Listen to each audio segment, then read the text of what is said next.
RIMS అవినీతి కేసులో త్వరలోనే మాజీ మంత్రి అతని కుమారుడు అరెస్ట్ అవుతారని కార్మిక శాఖ మంత్రి వాసంశెట్టి సుభాష్ సంచలన వ్యాఖ్యలైతే చేశారు.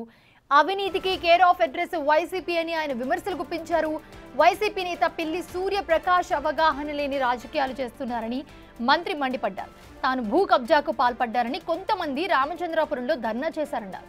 ఆధారాలుంటే జిల్లా కలెక్టర్కు ఫిర్యాదు చేసుకోవచ్చని, ఆధారాలు చూపకపోతే సివిల్ క్రిమినల్ కేసులు పెడతారని హెచ్చరించారు.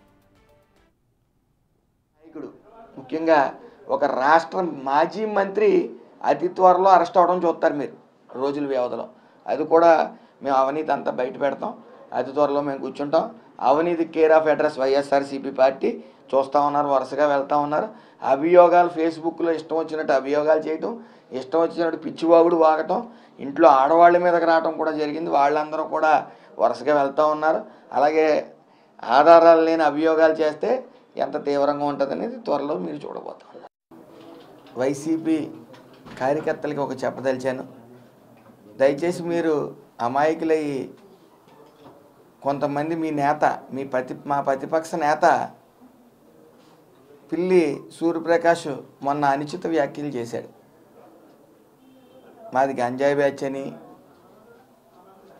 గంజాయి రవాణా చేస్తున్నానని, రౌడీ షీటర్ అని కొన్ని అభియోగాలు చేయటం, నేను లీగల్ నోటీస్ అతనికి పంపడం, అతను ఏ సమాధానం కానీ ఆధారాలు కానీ చూపించలేకపోవడం, వెంటనే బుధవారం రోజున మేము సివిల్ కేసు ఒకటి అలాగే క్రిమినల్ కేసు కూడా అతని మీద ఫైల్ చేయడం జరుగుతూ ఉంది.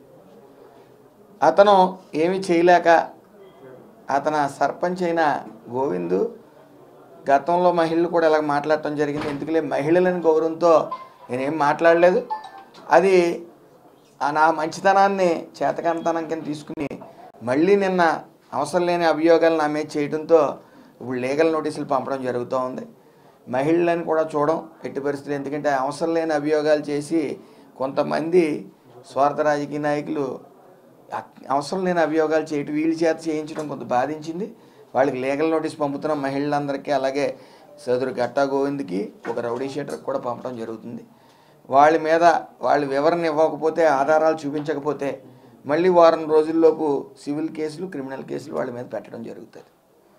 ఇందులో నా ప్రమేయం 1% ఉందని తెలిసినా నేను దేనికైనా సిద్ధం.